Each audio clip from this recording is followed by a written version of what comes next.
সৰস্বতী জ্ঞান দেৱী, মহাভদ্ৰা পৰম শুভ দেৱী, মহামায়া মহামায়াৰ দেৱী হোৱাৰ বাবে, বৰপ্ৰদা ভক্তক বৰদান দিয়াৰ বাবে, শ্ৰীপদা ধন প্ৰদানৰ বাবে, পদ্মনীলাই পদ্মত বাস কৰাৰ বাবে,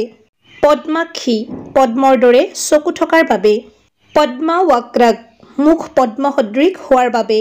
শিৱনুজা শিৱৰ কনিষ্ঠ ভগ্নী হোৱাৰ বাবে, পুস্তকভৃতা হাতত কিতাপ লোৱাৰ বাবে,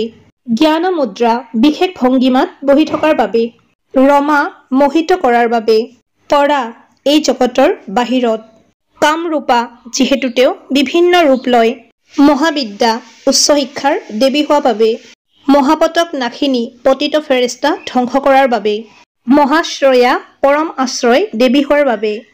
মালিনী মালা দেৱী হোৱাৰ বাবে, মহাভোগ মহান আনন্দৰ অৱদানকাৰী হোৱাৰ বাবে, মহাভোজ দীঘল বাহু থকাৰ বাবে,